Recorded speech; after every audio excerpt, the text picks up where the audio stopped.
All right, shalom, shalom. I ain't gonna be on here too long, Salaki, but let me see. All right, Shabbat Shalom. Want to give all praises, glory, and honor to the Most High God for another Sabbath day of rest. For all you brothers and sisters who might be at camp, watching camps right now, teach all praise to the Most High. Shabbat Shalom to those who keep the Sabbath Friday to Saturday sundown. If not, then uh, early Shabbat Shalom to you for the next coming Sabbath day of rest, right? But like I said, I want to give all praise, glory, and honor to the Most High for another Sabbath day. This your brother Yeshaya. I'm not going to be on here too long. Once my Akiyam join, you know what I'm saying, we're going to get this thing to pretty much rolling. I just want to talk a little bit about the same thing that, everybody's been talking about these last couple of days, and that's been that Roe versus Wade overruling by the Supreme Court, right? And I know that, we've had many organizations touch on it. I think we touched on it a little bit last night.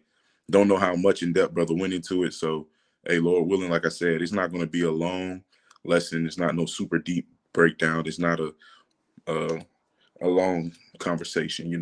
It's just some points I want to hit on, some points that I want to elaborate on through the Spirit, and just want to be able to, bring out some facts. With that being said, though, once my Akiyam join on, once the brethren join on, hey, look, we in there. So just waiting for them to hop on. Once they join in, we can get this thing rolling. Be real brief, and like I said, through the Spirit and in truth, Most High willing, you be edified. But like I said, Shabbat Shalom to anyone joining. Commenting if you're watching. Comment if you're watching.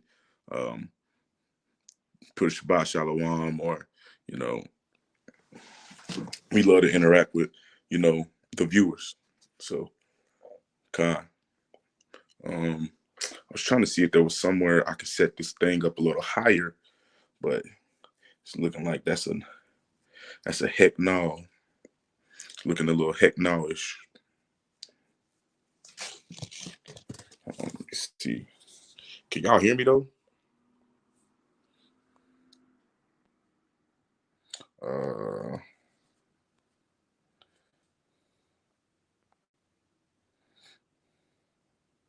Con, here we go.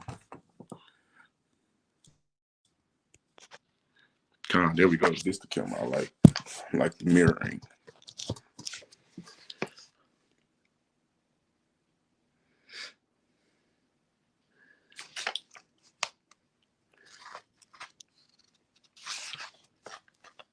Con, through the Spirit though, like I said, we're gonna get this thing rolling shortly. I'm gonna make sure I put in the comments. Whatever time the brothers join, that's the time we gonna. Khan, there they are. Shalom. Shalom. Shabbat Shalom. You need me to share my screen?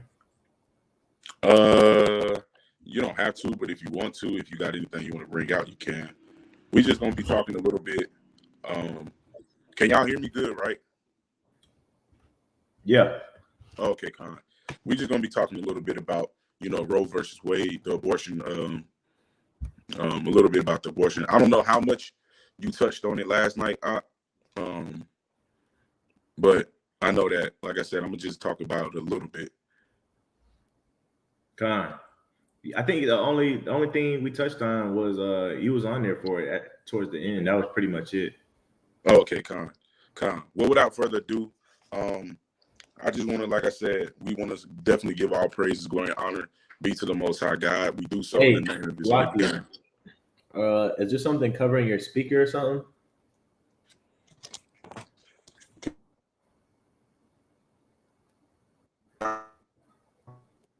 Should have just left it. Can you hear me better now? Say something. Can you hear me? Khan, you know what you sound like? You sound like how Azrael normally sounds. Really? Yeah. It must be a phone thing, I guess. You on your phone? Yeah. It must be just because you're on your phone. It's straight though. It might be the connection in here too, because last time I tried to do a live in this room, it was going out on me. That's how it's sounding, bro. Yeah, kind of. So let me move something real quick. Set this phone on YouTube though. It don't. No, on YouTube it sounds clear. Yeah, you put that clip in there. You should be straight. How about now? You good? Okay, Con. So without further ado, like I said, just want to go ahead and get into it, not take too much time. I know brothers got to bring out the words, so wanted to just elaborate a little bit on Roe versus Wade, right? The overall Supreme Court ruling. So I got a little website I'm gonna read off of real quick. Let me see. It says where I'm starting at. I'm starting at right here. Okay, so Roe versus Wade. Now everybody's hearing about, the Supreme Court decision to overturn this case, but nobody knows where it started. I don't know how many people know. I ain't gonna say nobody knows, but I don't know how many people know exactly what Roe versus Wade was, right? So, do you brothers know? It was like a Mississippi trial, right? And a lady lied or whatever about being raped. That goes into a little bit of the decision why the Supreme Court overturned Roe versus Wade, but Roe versus Wade itself, let me go into it. Roe versus Wade itself, right? I'm reading off of oyez.org. So it has the whole case. You want us to get it and share the screen? I mean, you can if you want. oyez.org.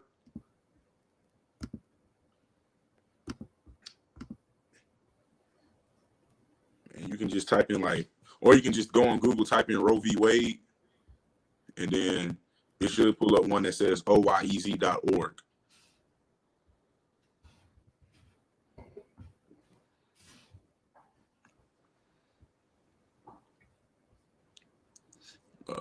Keep going.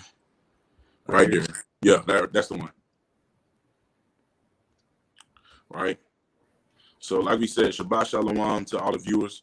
All praise to the Most High through the name of His only begotten. So talking about a little bit about Roe v. Wade, a lot of people might not know exactly what it was. Scroll down just a little bit further. Now they have audio on there that we could have listened to, but like I said, for sake of time, I'm gonna just kind of build a summary. Start right there. So pretty much, reading from the screen, right? In 1970, Jane Roe, which was a fictional name used in court documents to protect the plaintiff's identity, filed a lawsuit against Henry Wade, the district attorney of Dallas County, Texas, which is basically Dallas, Texas, where she resided, challenging a Texas law making abortion illegal except by doctor's orders to save a woman's life.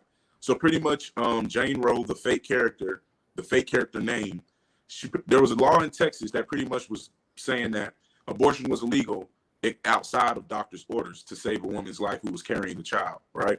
If you keep reading on, it'll go on to say that in her lawsuit, Roe alleged that the state laws were unconstitutionally vague and abridged her right of personal privacy protected by the 1st, 4th, 5th, 9th, and 14th Amendments, right? So there's the 14th Amendment kind of, in a sense, I think, I'm not saying the 14th, but one of them just kind of sums up like the privacy, especially when it comes to women's health care and women's privacy when it comes to like childbirth and things of that nature. So she basically challenged the court system, right? If you scroll down a little bit more for me, So the ruling came out to a 7-2 decision by those gentlemen listed, right?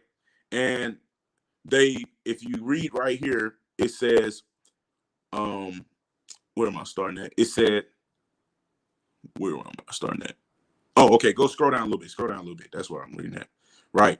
So it said, Justice Harry Blackman delivered the opinion for the 7-2 majority of the court.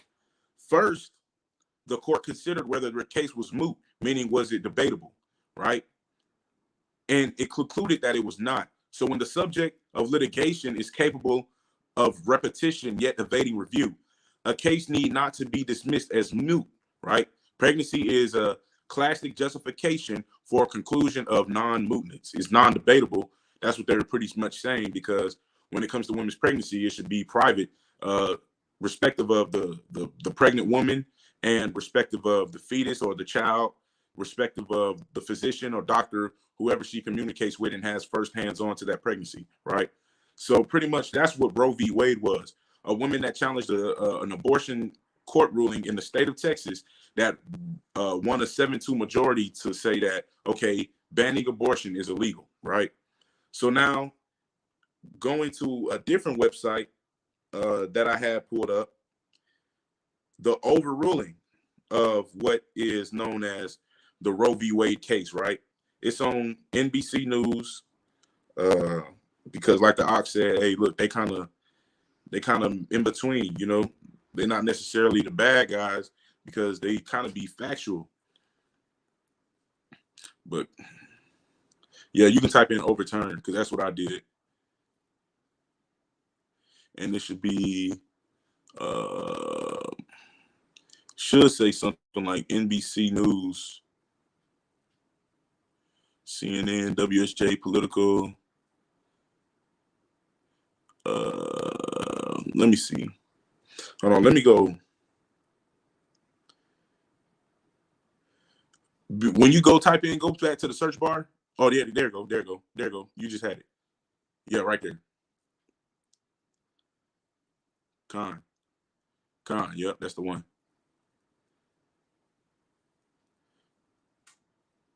Keep going. Right. Let me see. Nah, that ain't the one, actually. That's not the one that I'm looking at.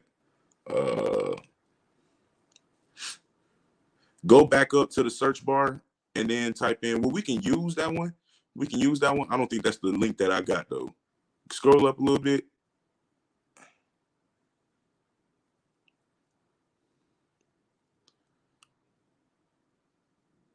Okay, go to the search bar, Google search bar, backspace to NBC, and then go type in before Roe versus Wade, put what caused Roe versus Wade.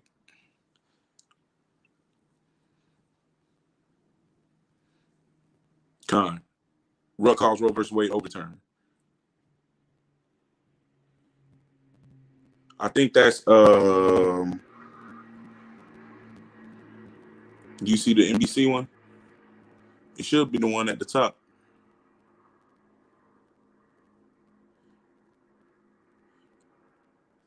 Oh, go up some. Salakia, go up some. Let me see. It's two of them. We can just use the CNBC one right at the top, right there. Yeah, we can just use that one because I'll pretty much elaborate. So this is what the Ak was talking about earlier. Salakia, I know we spent some time the water forgetting that, but this is what the Ak was talking about earlier when it comes to the Mississippi challenging. The Mississippi challenging was pretty much an abortion ban, and it was challenged to overturn Roe versus Wade, or to overturn Roe, the decision of Roe, basically challenging people to ban abortion, or states to ban abortion. So if the Supreme Court ruled the actual Roe versus Wade overturn 5-4. Some media outlet says it's 6-3, but it was actually 5-4 for the actual Roe versus Wade Supreme Court decision. The 6-3 was the Mississippi abortion ban being challenged in the case, right? And 5-4 to overturn Roe. So the Mississippi abortion ban was being challenged to be lifted, right? And they won that case. The people who support non-abortion, the state of Mississippi, won that case 6-3, and that was challenged also in Roe versus Wade, which actually came out to a 5-4 total vote count for banning abortion and the overturn of Roe versus Wade, right? So the ruling came in a dispute over a 2018 law passed by Mississippi's Republican-controlled legislature that banned abortions after 15 weeks. So they were pretty much trying to get abortions overturned after 15 weeks. Now, some news media outlet says that certain abortions could be constitutional because after Roe v. Wade, they pretty much said everything up to 24 weeks is pretty much constitutional, right? Anything after 24 weeks will be deemed unconstitutional. So a woman could abort a baby all the way up until 24 weeks by some news media outlets, right? But we know that in this decision, right, there's still being details worked out. There's not specifically sure. It's not specifically sure about what is being worked out, but there's still details being worked out that would lead to banning abortion. I don't know if they're talking about overturning Roe v. Wade for a certain number of weeks to say that you can get abortion up to X number of weeks or what, but I know that they're still talking about that and they're still working those details out at this day. Because is it off mute? Because you know, even though they made the ruling, there's still, I don't know what you call them. There's still officials that are still coming together to ban it. You know what I'm saying? So that's why there's a lot of protesters and stuff saying it's not too late. We could still change it, blah, blah, blah, blah. Right. But even with that in mind, we got to understand that the majority of this hasn't even made it like a mandate for everybody to do it. It's just going to be states that want to do it. You know what I'm saying? So not every state's going to want to do it, one. And two, the states that want to do it, they already made, what's the word for it? They already made pretty much exemptions or whatever for rape cases, different health problems and stuff like that. They've already made exemptions for that stuff anyway. So people that are using these excuses and stuff like that to prove their points, 9 times out of 10, you know what I'm saying, the states ain't forcing the issue like that. They just saying don't get senseless abortions. That's all they saying. And I can back that up because I know we had conversations with even just from our friends from high school. And I told him, I said, hey, look, man, if we coming at this thing, and let's say we give exceptions for rape victims and sexual assault victims, right? You know what I'm saying? Are you guys still for pro-abortion? Yeah, man, because you're still taking away a woman's right, this, that, and the third. And at the end of the day, man, because it's not about rape victims, man. You know what I'm saying? Y'all are making y'all's folly and y'all throwing in rape victims, bro, right? If anything, this is traumatizing the rape victims even more, right? Because y'all throwing them in there and they didn't even ask to be thrown in there. Right. You know what I'm saying? And then you also got the LGBTQ community supporting to get abortions. They can't even get pregnant. This is straight madness and folly, bro. All because people want to live lawlessly, have unprotected sex, bro, and not take up for their responsibilities. They want the child to take up their responsibilities instead of just pulling up their bootstraps and becoming parents and becoming adults. You know what I'm saying? It's getting mad. Salakia, and that's a good point. Both of y'all brought out very good points because to back up what the brother Danal was just saying, you got to think about it like this. That goes into a lot of the free will that people want, the liberty that they want. The reason people support abortion, LGBTQ, all these different things is because people think they have free will. Going into the lesson that the Azrael just spearheaded last night, having free will.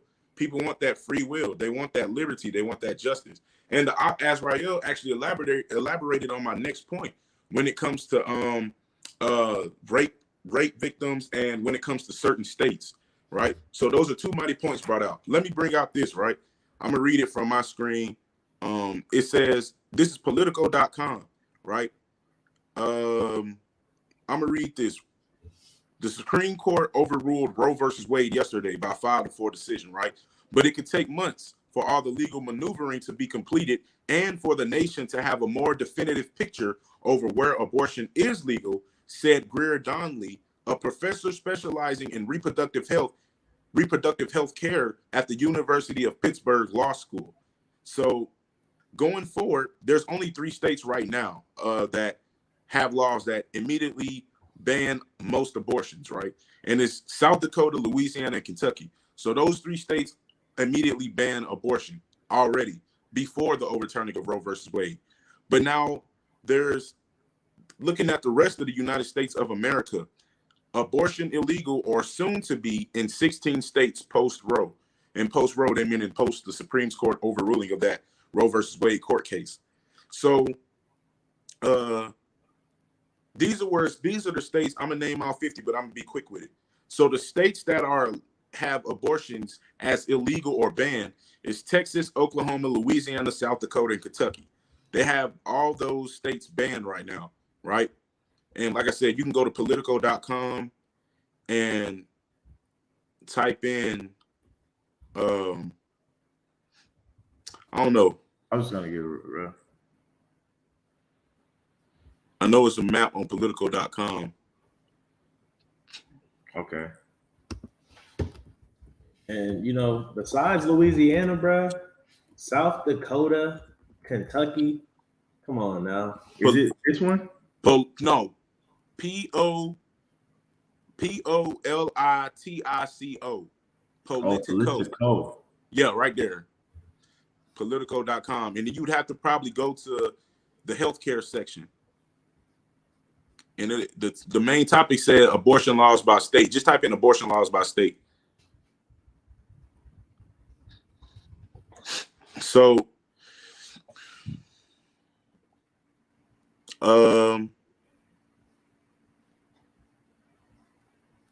it should say something like abortion laws by state. I wish I could share my screen, but I'm on the dang phone today. I don't know. That ain't the one. I know it says abortion laws by state where abortions are illegal after Roe v. Wade overturned.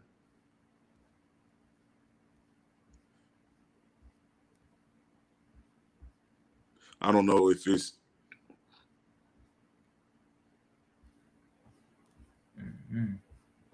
I don't know where it is.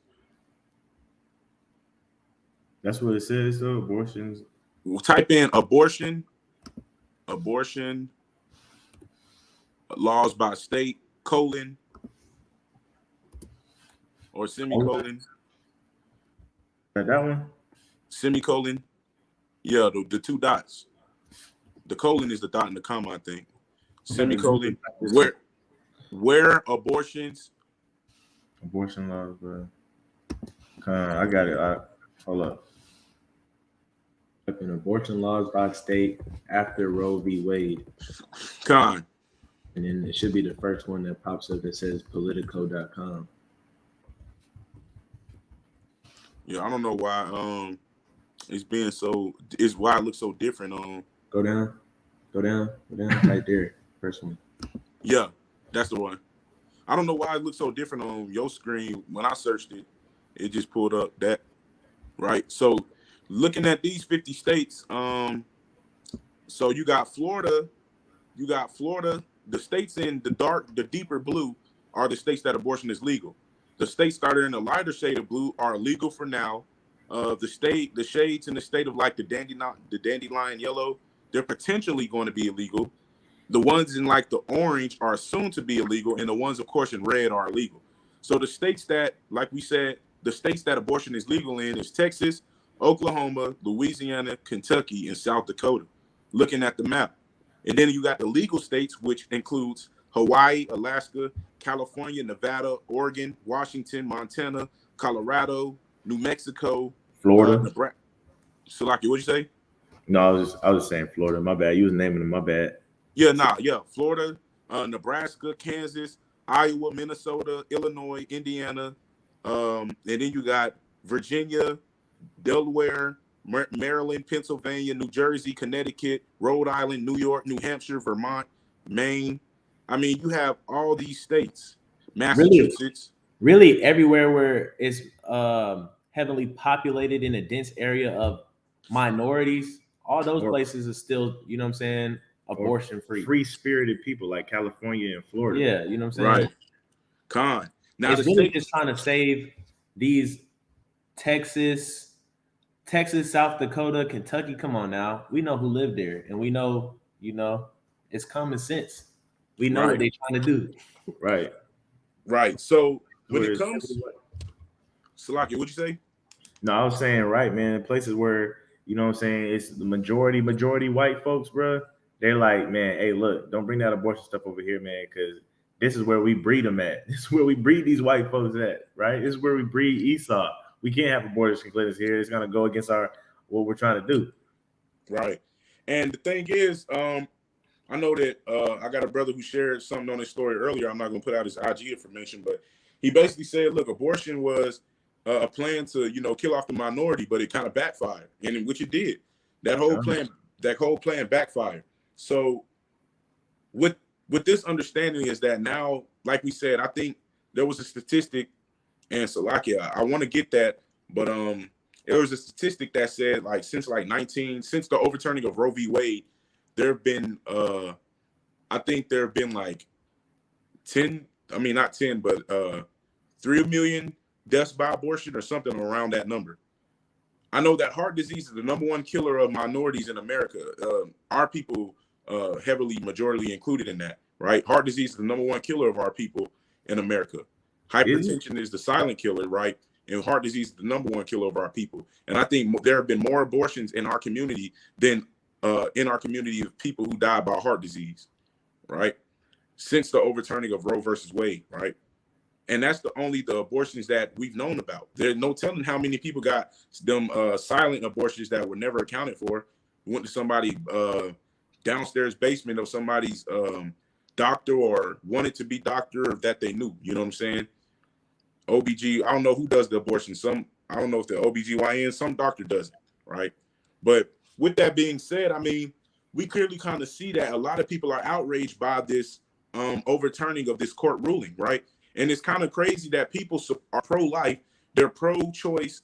People are pro-life in the sense that they want to be able to do what they want with their lives, but that actually means that they're pro-choice because they would rather choose to want to do with their lives, even if their choice goes against actual procreation of life. So people aren't necessarily pro-life, they're pro-choice. And they're literally pro-choice by choosing to say that abortions are something that we want to be able to have at our liberty just in case. And like we said, the number one excuse for abortions is a lot of people run to is strictly straight to rape. There's nothing else. It's rape. People don't talk about finances. They talk about rape, And like we said, if you go in the Bible, there's plenty of consequences for rape, the actions of rape itself.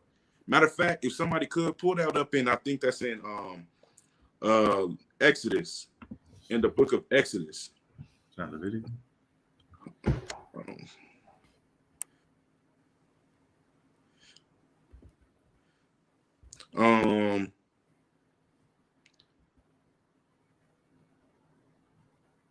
Let me pull it up right here. You can put it up in Deuteronomy. Matter of fact, Deuteronomy 22 and 25. Deuteronomy 22 and 25. That's the one I'm looking for.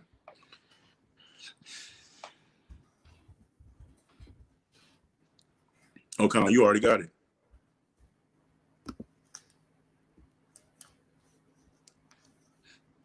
All right. So right here, it says, but if a man find a betrothed damsel in the field, basically, you know what I'm saying? Betrothed, a woman who is to be married to a man, what we call modern day engaged in a sense. But if a man find a betrothed damsel in the field and the man force her and lie with her, then the man only that lay with her shall die. So this is an example of rape. The word used here is force, right? A lot of people like to jump down to verse let me see. I know I had an argument with a brother about this on social media one time, and he said that the Most High God allows rape. Well, why would the Most High God allow rape if there's punishments for a rape happen in the Bible, right? We know two examples. Never was for Israel. This is equivalent to giving seed to Molech, Leviticus 22 and 18:21. You know what I'm saying? But in a sense, this is equivalent to giving seed to Molech. In a sense, though, when it comes to forcing and lying with her, right? If you go down a couple verses, a lot of people like to argue and say that, the Most High God allows rape, this, that, and the third, and Israelites and people who are anti-abortion support rape, this, that, and the third, right? But if you read that in verse 28, right, and it says, if a man that is a virgin, which is not betrothed, and lay hold on to her, Salakia, if a man find a damsel that is a virgin, which is not betrothed, and lay hold on her and lie with her, and they be found, then the man that lay with her shall give unto her give unto the damsel's father 50 shekels of silver, and so on and so forth. But the part I want to elaborate on in verse number 28 specifically is when it says, and lay hold on her and lie with her. A lot of people like to use that as an example of, okay, this is another form of rape. No, it's not, because literally, if you go up to verse number 25, it says force. The word right there used is force. And what happens if a man forces a woman? He gets put to death. That's an example that we have to understand when it comes in the Bible. If you read that and you understand it, that means that if any man force a woman and lie with her, right, you're going to be put to death for it. We've seen what happened. Salakia, what you saying? Con, I was saying that's a mighty point that you're making, man, because we can't be simple when we read the Bible, bro. If we read 25, right, and we clearly see that that's rape, and we go down to 28, right, and we try to apply the principle of 28, verse 28 to 25, it's not going to make sense, right? How in the world can I marry her, or how in the world can she marry me if I'm supposed to be put to death? That's why it's talking about two different situations. Right. And you got to think about it. Force her and lie with her literally is not the same. If you go into the Hebrew, I know some people subscribe to the lexicon, Strong's Concordance, Blue Letter Bible. If you go into the Hebrew in this word, the word for force is not the same as lay hold on, right? Because lay hold on means a multitude of things, right? And it also talks about enticing a maid. But even the word entice is not the same as the word force, right? So we kind of got to not be simple-minded when we read scriptures, right? And this is why I'm bringing this out, because a lot of people like to say, well, what about the people who were forced to carry a baby? Well, think about it like this, right? We understand, like the brother brought out last night, that there was even instances in the Bible where somebody was raped and that man didn't get that man got put to death, right? Even after the women got raped, 9 times out of 10, they would keep the baby and they'd probably just cast the baby away, right? That's happened before, and that's not a new thing. Now, in today's time, women would rather say, well, if I can't abort the baby that somebody raped me to get or raped me to have, right? If I can't abort it, then I'll probably just birth them and cast them away. But either way it goes, look at it from this perspective. Rape cases make up only like no more than 2% of all abortions. There's a lot of abortions that take place in America. Rape cases are less than 2% of that. So when it comes to understanding, people try to use the bare minimum to fit their will. And that's the point I want to elaborate on, is that when it comes to abortion and the whole topic, people want to, like we said, use that free will. They don't want to think about anything that they do before they do it. They just want to be wise in their own eyes. And we know that this is wrong according to scripture. How do we know that, right? Can you pull up the book of Genesis chapter 1 and verse 28 for me? Genesis 1 and 28. Right. And while he's pulling that, I just want to say, look, to the sisters and the women who might have a situation where they are forced to lay down with a man. If they have situations like that, we're not saying that we don't give a damn. Salakia for the language, but people like to make it seem like we're saying that. No, we're not saying that. We're saying that we feel for our sisters because we don't support rape to no degree. Every man who rapes a woman should surely be put to death, right? In due time. If it's not by man, but by the Most High, he will. All we're saying is that excuse to say that rape is why a lot of women get abortions, when that means the statistics for rape in this country would be really off according to the abortion statistics. Because every woman that gets raped, or every woman that gets an abortion by people who want to support abortion, that means that every woman who gets an abortion has been raped by the person that they laid with. And that doesn't make sense, because we can Google the rape statistics, and I don't think they're even is nowhere near as remotely high as the abortion statistics among women. So this is the book of Genesis chapter 1 and verse 28. And it says, and God blessed them, and God said unto them, be fruitful and multiply and replenish the earth and subdue it. You can't be fruitful and multiply if you're literally having abortions. That's going against the ordinance of the Most High God. He ordained for this to be a thing. Be fruitful, multiply, replenish the earth, right? And subdue it. And have the go ahead. Con, I was gonna say, if you just ask yourself the question, what is the purpose of sex? Just ask everybody would answer it the same way: to have a baby. So why are you punishing the purpose of sex because you took and changed the purpose, right? And that leads me to what? Romans 1:25. You worshiping the creature more than the creation. God. You worshiping yourself and how you think other than the actual creation and what it was created for, right? The man was made for the woman for the man. But now you want to say that the man is for the man and the woman is for the woman. That's the same thing, and when it's a sin, ultimately everybody has an innate nature to know that there's shame when you sin, right? Never was for Israel. This is equivalent to giving seed to Molech. Because when we give seed to Molech, right, that's like having a baby pass through the fire. People used to sacrifice their kids to gods, right? Meaning you're not fruitful and multiplying and producing that child for the Most High God, but you're giving that child over to evil because one, we don't know what happens. First of all, they steal organs all the time. They they sell organs. We don't know what in the world they're doing with these babies after they're being aborted and the wickedness that's behind the scenes. You know what I'm saying? So that's just like giving your baby up to one of these false gods, right? Giving your baby up to Molech. But you just ask yourself a question: what is the purpose of sex? And it's to have a baby. So why are you getting mad that you have a baby from sex? I mean, when we find out that we're pregnant, a lot of us, we get scared, we get nervous, we have regrets. But when you had sex, that was the purpose of that, right? And a lot of times, nobody gets mad at God. When somebody finds out they're pregnant, they don't get mad at God. Even if they're in the world, they don't say, God, why'd you make me get pregnant? They know that God's either judging them or trying to slow down their life, or God is saying, guess what? You know what? You did the deed, and here's your reward. Nobody gets mad at God because innately everybody knows, you know what I'm saying, what comes with sex. That's what it is. Hey, if you can hold Genesis 1:28, if you could open a new tab and go to Wisdom Solomon 10. I got to elaborate on what he said, the Ox said, because I wasn't even going to pull that, but he said sex is literally for creating, right? Sex is literally not meant for just to have pleasure. I mean, don't get me wrong, it's pleasurable, but sex was not meant for just us to have pleasure, but not have a creation behind that pleasure, right?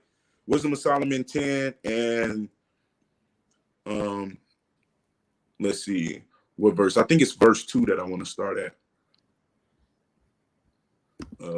View the whole chapter, right? Let me see. Hold on, let me see. I know it's in Wisdom of Solomon 10. Fashion of 10 months. Oh, Salakia, Wisdom of Solomon 7 and 2. Salakia 7 and 2. You can start at verse number 1 though. Salakia. Wisdom of Solomon 7 and 1. It said, I myself also am a mortal man, like to all, and the offspring of him that was the first made, and the offspring of him that was first made of the earth, right? Talking about Adam, right? Verse number 2. And in my mother's womb was fashioned to be flesh in the time of 10 months, being compacted in blood of the seed of man and the pleasure that came with sleep. This whole purpose right here of sex was that we could procreate. The Most High God tells us to be fruitful and multiply. He gave us that ability to do that thing in a pleasurable way, right? But that is supposed to be sacred. That's solely for people who are your wife or your husband. You know what I'm saying? Nowadays, we're fornicating. Nowadays, we want the sex, but we don't want the marriage. We don't want the duty of marriage. We want the sex, but we don't want the children. And this is what people sound like when they're promoting abortion. They're pretty much saying, look, listen, I don't want you to be able to control what I want to do in my life, right? That goes back to having that free will, and that goes back to being pro-choice rather than pro-life. If I could say something too. Go ahead. People are treating this like a lemon clause, right? When you buy a car, sometimes you get that little insurance policy, like if it's a lemon, within 30 days, you can return it back to the dealership. People are treating this like it's a car. This is a real life. You know what I'm saying? And a lot of women are feeling very disrespected. They say that's so disrespectful to women. They say, as a man, you have no right to speak on the body of a woman, right? But I'm trying to figure out, when did women get so narcissistic, self-centered, and self-entitled? Because this has nothing to do with women. It has nothing to do with men. It has everything to do with children and life. That's what it deals with. Because guess what? That baby that's in your stomach, it's not only yours, but it's also that man that helped you create it. And ultimately, it's the Most High God's, right? But a lot of times, what do? We get scared. I don't want it to change my body. It's going to mess my body up. It doesn't stop your life. It stops my life. My life will forever be changed. A lot of us don't want to take responsibility. You know what I'm saying? And being in this truth, we can't be quick to forget the stuff that we did that was in the world. Some of us might have got plan Bs. Some of us might have got abortions because we were scared. So don't forget how you used to think when you was in the world too, because that's how these people are thinking. They're thinking selfishly right now, right this moment. My flesh needs this. I just want this. My life will be like this. Nobody's thinking about the children. This has nothing to do with women. So stop trying to make it about you. Stop trying to make it about your body. Because guess what? Your body was created to give birth to other bodies. So guess what? To whom much is given, much is required. Man can't. If it was up to men, a lot of men would have their kids. You know what I'm saying? But a lot of women take that power and they turn themselves into goddesses. And they become the people that make the decision on life and death and who gets to stay and who gets returned. You can't return this to center once it's here. You can't. And that's a mighty point, man. We got to understand sex, the whole purpose, the whole intention, the whole making of sex was literally to make a pleasurable transaction to be able to procreate and create life. Abortion is literally destroying the life that the Most High put inside you. You know what I'm saying? It's a righteous thing. I don't know why women don't look at it as in when their womb is not shut up or not barren. It's lovely. It's lovely to have a womb. Go back to Genesis 1:28 real quick, right? Genesis 1:28, and when it reads, it says, "And God blessed them, and God said unto them." This is after He created man and women in their image, right? He said, "And God blessed them, and God said unto them, Be fruitful and multiply and replenish the earth and subdue it, and have dominion over the fish of the sea and over the fowl of the air and over every living thing that moveth upon the earth," right? So the Most High God told us to be fruitful and multiply. You know what I'm saying? And we have dominion over everything that moves in the earth, right? But we've gotten away from that. We've let the things that we're supposed to rule over have dominion over us. And now all of a sudden, we're no longer trying to be fruitful and multiply. Well, the Supreme Court overturned the decision that originally was made in 1973. But even still with this understanding, there are people who are outraged by this. Even some of our sisters are outraged by this. Can you get the book of Genesis chapter 30 and verse 1?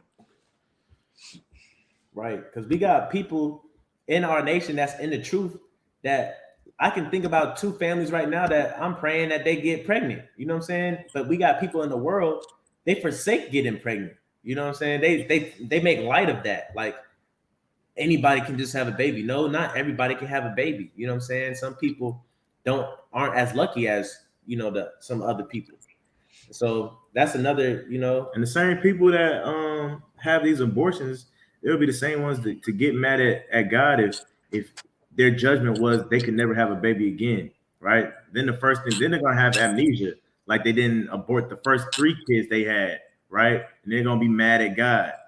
Why won't God give me a child? This, that, and third, right? You know what I'm saying? And that's when our people always have amnesia, when they forget the wickedness that they've done. And we as humans in general, we come out the womb thinking that the Most High God owes us something, right? You know what I'm saying? And the Most High God doesn't owe us anything, right? That's why when something bad happens to anybody, right, they always get mad at God. Like, why would God take my brother away from me, right? Ever stop to ask yourself, why was your brother out in the street doing madness? Ever thought that to ask yourself, why were you out in the street doing God knows what, right? What does God owe you? Because you're not doing nothing for Him. So why are you getting mad at God? Because you just think He owes you just because you got breath in you, the breath that He put in you. Right. Man. And so our people get amnesia quick too, man. Hey, look, read this is the book of Genesis chapter 30 and verse number 1. And it says, "And when Rachel saw that she bare Jacob no children, Rachel envied her sister Leah and said unto Jacob, give me children or else I die. I was literally watching the live, the brothers from WFI. Shout out to Brother Naquan, Brother Amos, and the Brother Gabar, right? So they was doing a live, literally a Sabbath live today, and they was going over this. And this precept pool made me say, dang, that's a good one. Because it literally shows that women back in those times wanted children. They wanted that because they felt like if they didn't have it, they were nothing. She wanted children so bad. She went, if you go to verse number 3, it says, and she said, behold, my maid Bilhah, go in unto her, and she shall bear upon my knees, that I may also have children by her. She literally offered up her handmaid to her husband to give her a child. Women like that nowadays have a problem with that. They want, you can't have your cake and eat it too. You know what I'm saying? Like, this ain't Burger King. You can't have it your way in this life. We went over that last night. We don't have free will. So if you come with that understanding, to understand that the choices you make come with a consequence. You know, it's not a free will, because if it was free, you wouldn't have to pay for it. There would be no such thing as judgment if your will to do whatever you want was free, which is why there is no free will. Every action got a consequence. If you take heed to the law, statutes, and commandments, you live. If you don't, you die. It's pretty much plain and simple, right?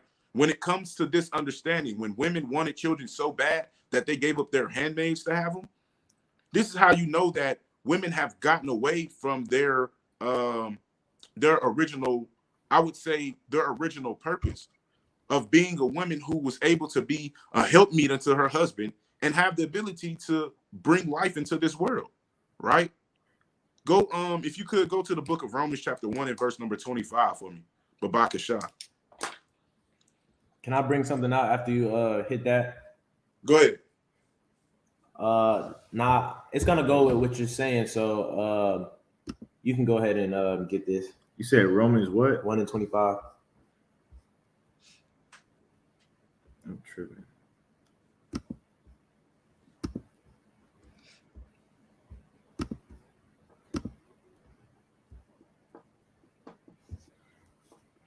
Romans 1 and 9 and 25. 1 and 25.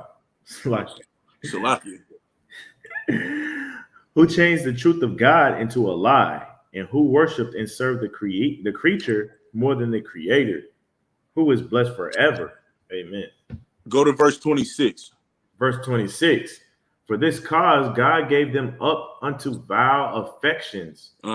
For even their women did change the natural use into that which is against nature.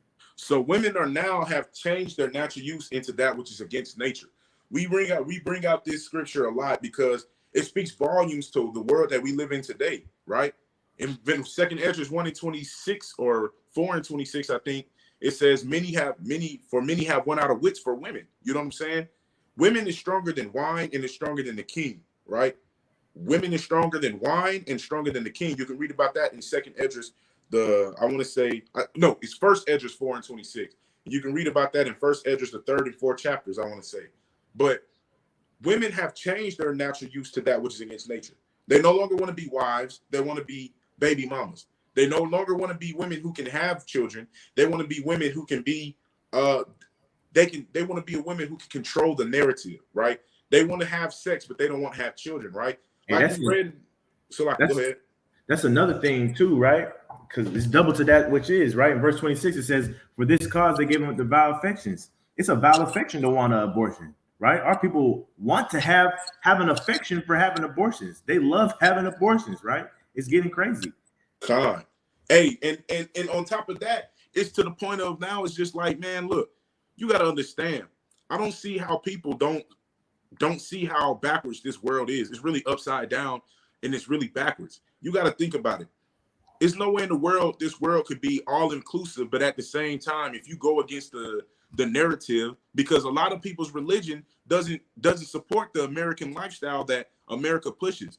So how can this country and specifically be free to do whatever, but at the same time, if you say you're Hebrew Israelite, oh, you're false, you're a hate group.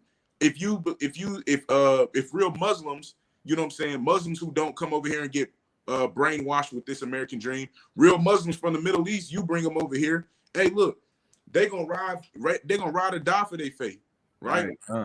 And they faith literally, people will literally condemn them for believing the way that they believe just because it's their religion. But how can you? I'll even say this: people don't condemn them, bro. They respect them. They respect them for it and don't say nothing about it. It'd be like, well, that's just them. They'll be like, that's what they got going on. You know what I'm saying? Nobody would ever come at a Muslim wrong for not supporting abortion, bro. You know what? Forgive it. You know what? And that's very. You know what? Salakia, y'all are very right.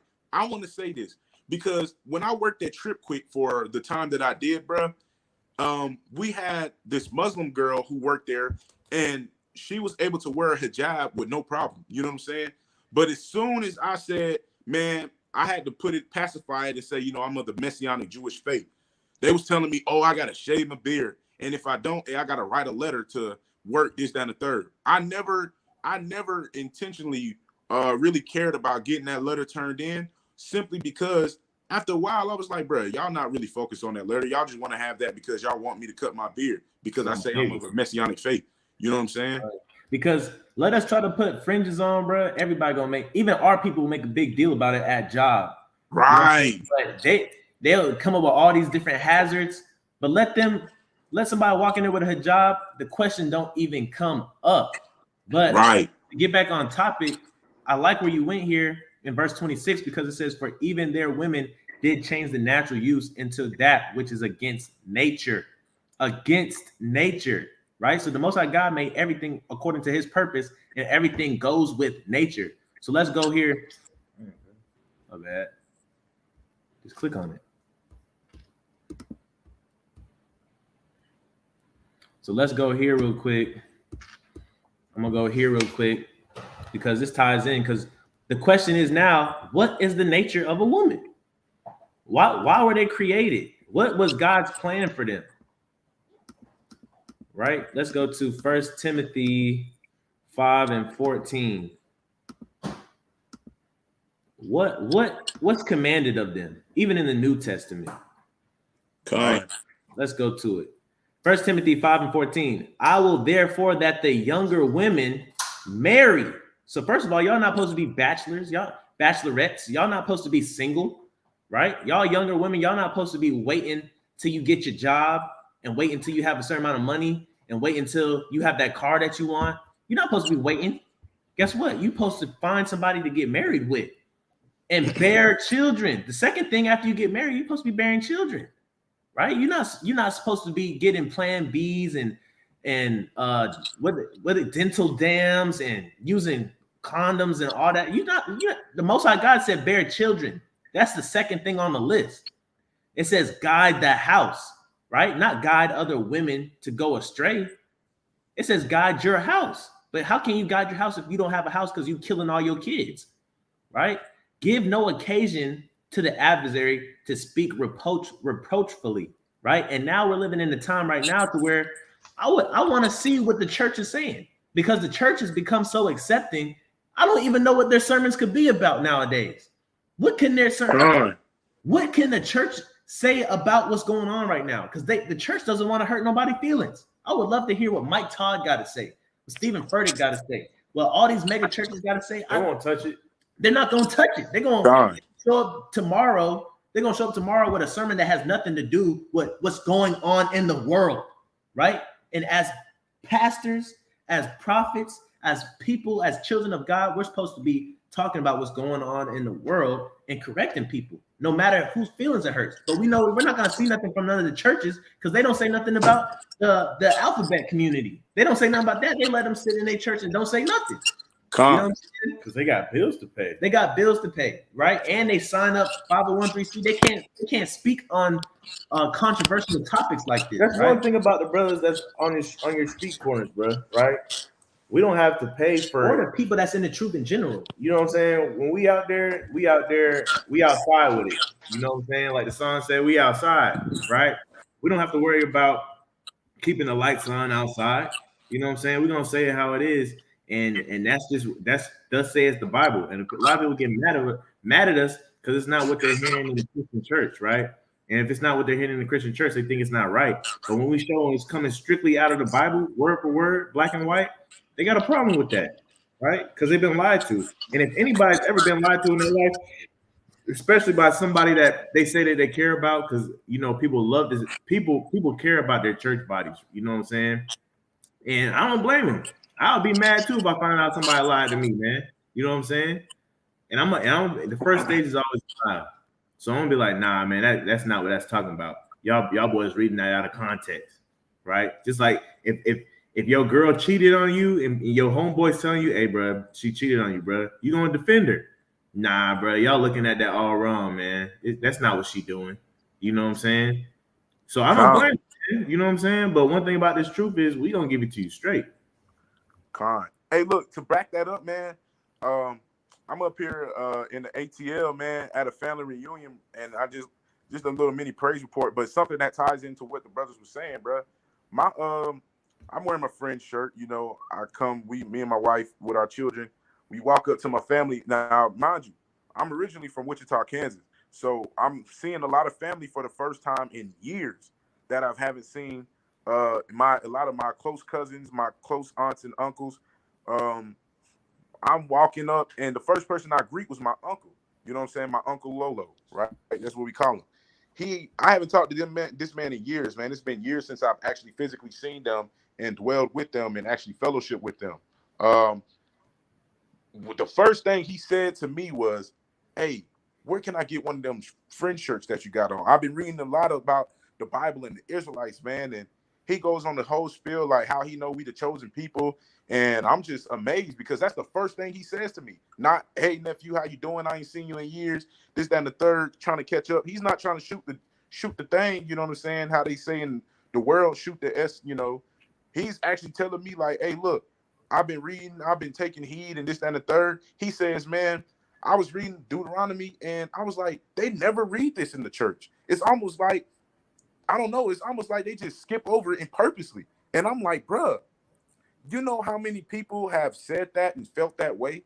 And when we first came into this truth, we tapped in these scriptures, we started understanding how in the church, a lot of times we weren't being taught the things that we needed to teach. We needed to be taught. And it's just like tying it into what we're talking about here today. A lot of churches are not going to touch on this topic because they, like we said, they are trying to make sure that everyone stays comfortable, right? Con, man, that's a big con, man, and it's lovely, man. As a man, my advice to you is, hey, get that brother's number, man, and constantly text him every day, man, because it's a beautiful thing to have family members in the truth, man. I know just being in the truth, in general, I know for me and Azrael, we were blessed to have a mom and a father to come in this thing, man. But just seeing how scarce it is amongst Israel to have just one family member in the truth, man, and that brings about joy, man. So I definitely, as a man, definitely keep in contact with that brother, and hopefully he can come out and one day be bringing out the word with us. You know what I'm saying? I don't know how the brother is, but that's he an elder by you know what I'm saying, by biblical technicality. He an elder, but in a sense he stays in Kansas anyway. But like one thing I was saying is that, man, that's beautiful to even hear those words, and it's kind of sad to hear the same thing that you brothers elaborate on. They're not going to touch on certain topics. Just like he said, he'd been going to church. He realized they didn't touch on a lot of topics. That's just how it is. And this is part of the reason why, because a lot of us have forgotten that, you know what I'm saying? Hey, look, when it comes to the truth, a lot of people try to stay away from it because they want to live the lives that they want to live. Going back, like I said again, free will. A lot of people want that free will. They think they have it, right? But don't know there's a judgment for every action. You know what I'm saying? Every action got a consequence, free, in a sense. But saying this all in all, man, to kind of sum up this whole lesson, when it comes to abortion, understand that Roe v. Wade was originally a case that started with Jane Roe, fake name, to challenge Texas, right? They overturned this for the reason of just pretty much saying like, look, we don't support abortion. I don't think a lot of people never truly did, right? But in a sense of when you get certain leaders in positions and then certain conversations are had, money gets involved, hey, it controls that. It controls the world. Satan, the earth is given into the hands of the wicked. So for a long time, the wicked has been ruling the earth.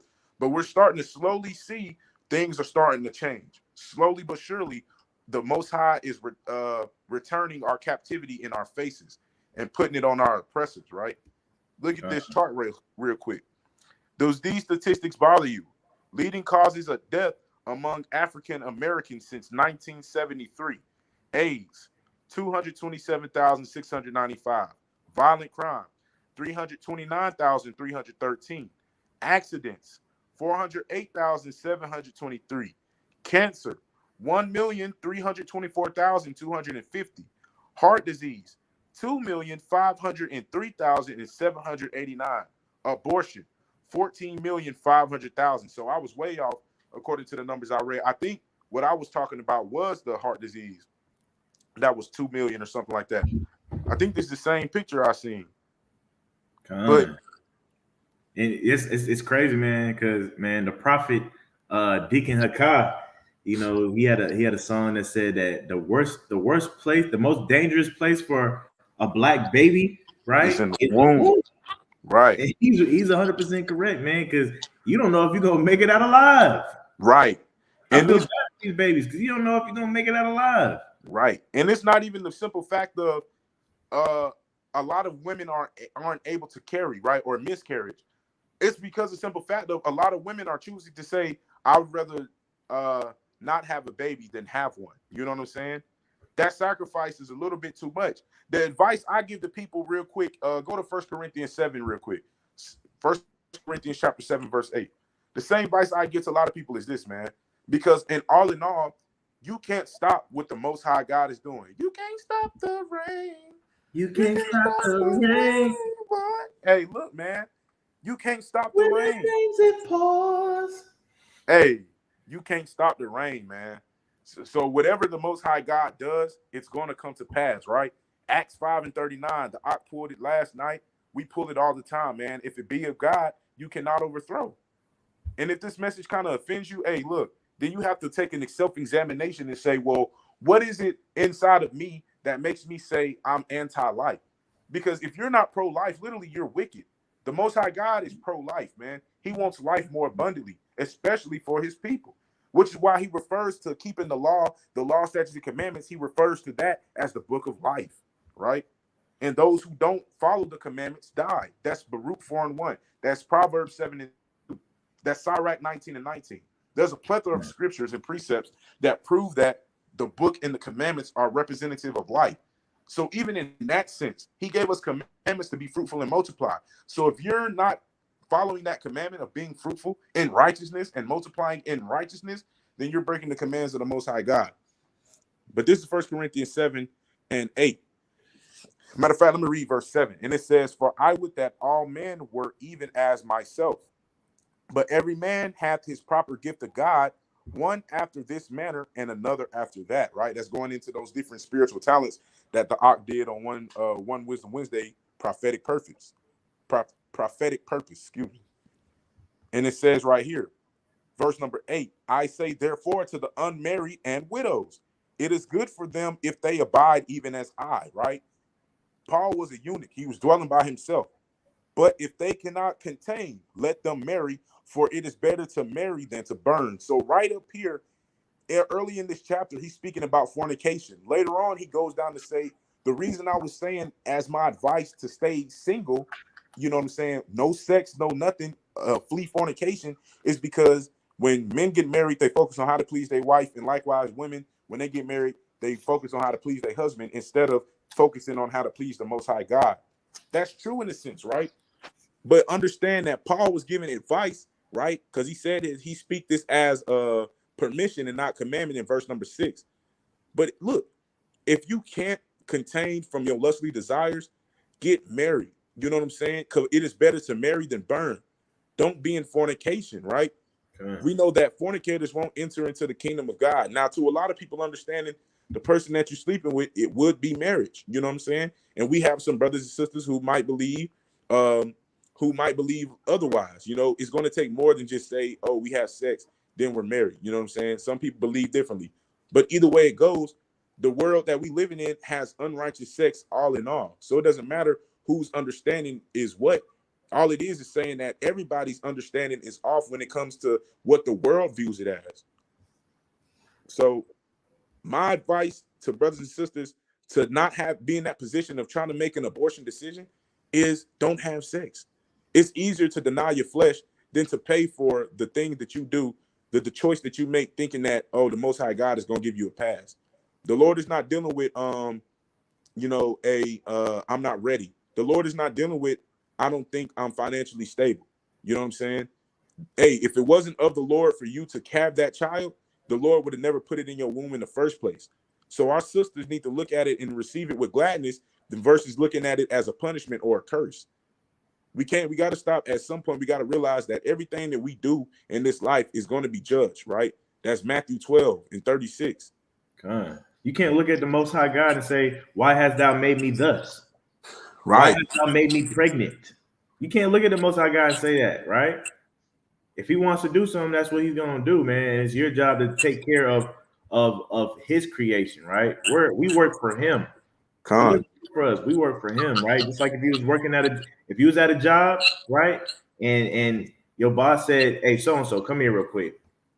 I need you to do X, Y, and Z for me, right? You can't tell your boss, why I want to abort that mission, give that to somebody else, right? Kill that. I don't want that, because that's how you get fired, right? And at the end of the day, man, all this senseless murder of these innocent babies, man, best believe, man, we'll go, hey, his judgment is a ring. You're going to get judged for that. Hey, look, that's a mighty point, man. Acts 5:29, right? Going up 10 verses. In Acts 5:39, it says, if it be a God, you cannot overthrow, lest happily you be found to fight against God. So if you want to fight against God, do your thing, because we already know what happens. You ain't going to win.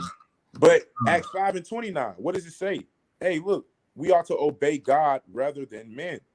So we sit up here, we'll do anything that our boss tells us to do. If our boss tells us to go mop the bathroom floor with a toothbrush, hey, look, we're going to do it. Why? Because we want this job. Why? Because we got to work to pay bills. But for some reason, when it comes to God and his commandments, we have a hard time of understanding how to keep them. We have a hard time of understanding that, hey, look, my God told me to do this, so I'm going to do this, right?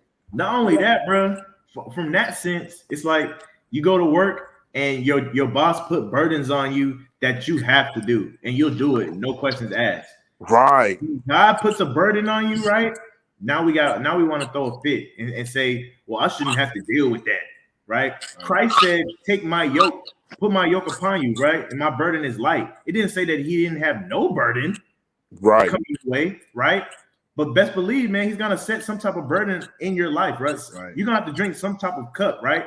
But if you trust in him, he's gonna make it, it's gonna be for a purpose, right? But it's not up to you to say you don't want to do that. Just like you wouldn't tell your boss, nah, I ain't doing that, right? Nah, I'm gonna abort that mission. Just like you wouldn't tell your boss that, you can't tell your creator that. Right. And I wanted to say something like we brought out earlier, the women have changed their nature, right? They've changed it into something else because like you guys are talking about these burdens, right?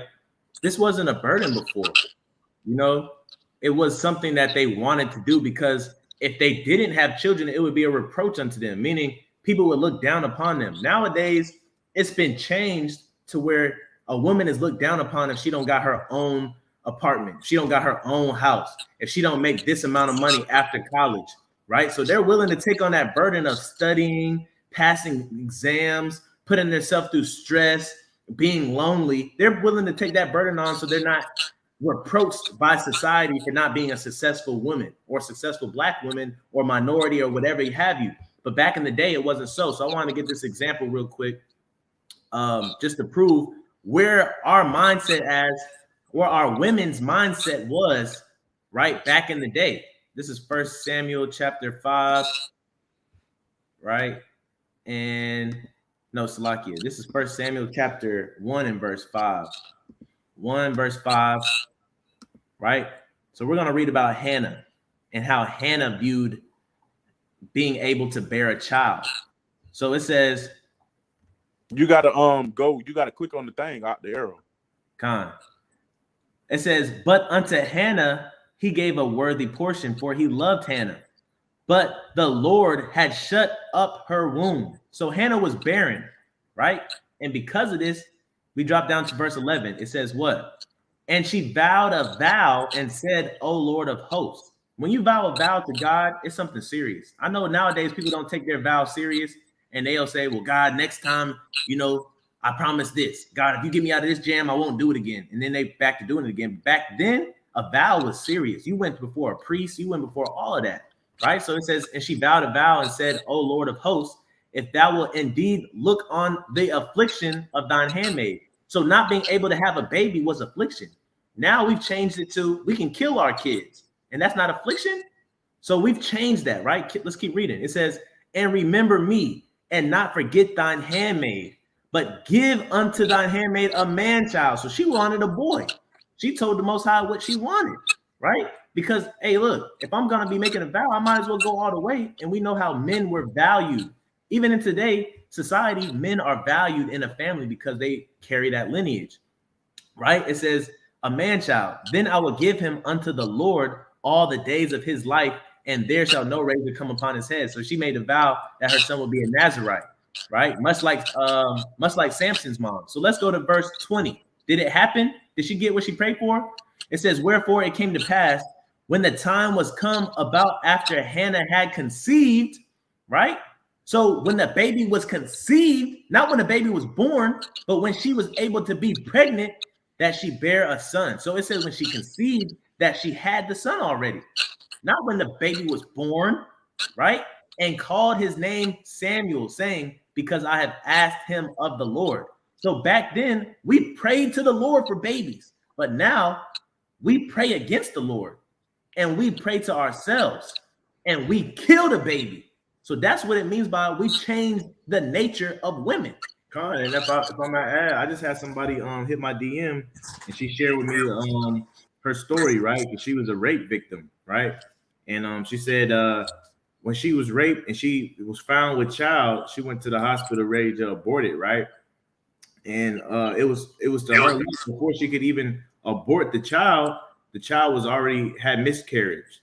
You know what I'm saying? And it's just simple. Salaki, it's simple, man. Acts 5:39. Again, if it be of the Lord, man, it's gonna happen, man. Right? If he really thinks that you shouldn't have that child, right? You know what I'm saying? He's gonna take it from you, right? But it's not our call. You know what I'm saying? It's not our call. That's the Most High God's call. Con. Hey, look, the Lord does what he wants. We went into that last night, man. Hey, everything comes full circle. Each and every video that we posted this week went into a different understanding about how the Most High God operates and how we should operate. In a sense, going on to understand is that, hey, look, we need to operate in the realm of what the Most High wants for us. Like we said last night, if we just realize that God's plan is going to come to pass, whether we like it or not, life will be so much easier. You know what I'm saying? Bear that burden. If you'll bear that burden for that job, then bear that burden for the Lord. You'll bear that burden for that school, trying to get that degree, then bear that burden for the Lord. Hey, look, children, if you want to consider it a burden, but bear it because the Lord gave it to you. And if it's his will to take it away, he'll do so. But if it's not your decision. And if you want to make that decision, that's cool. Though a sentence against an evil work is not executed speedily, therefore the hearts of the sons of men are fully set in them to do evil. But guess what? The Lord will repay that recompense. Every action got a consequence, man. Ain't no free will. It comes with a price tag on it every time. So every time, man. Look at these cases, man. Look at these scenarios.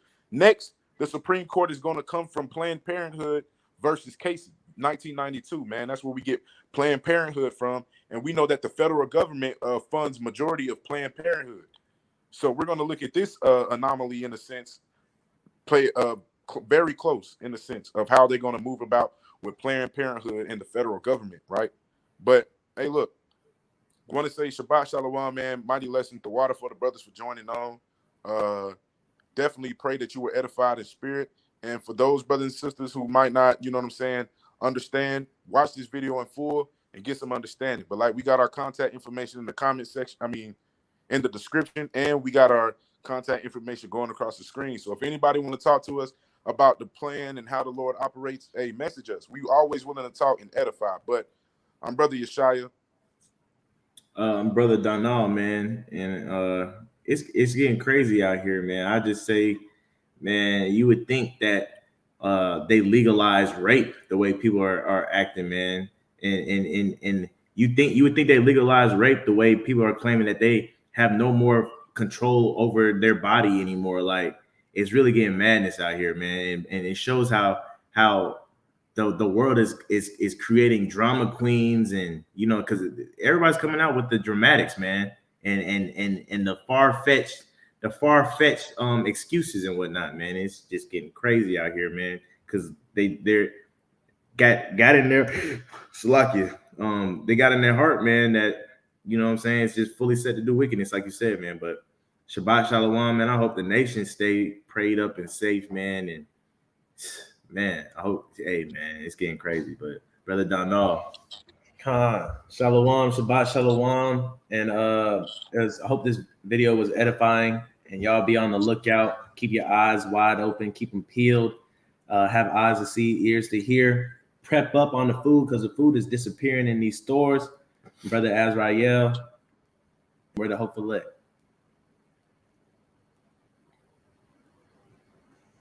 Are you frozen? Like I said, nah, was I frozen? Yeah, you're frozen on the screen right now. I can hear you, but you're frozen.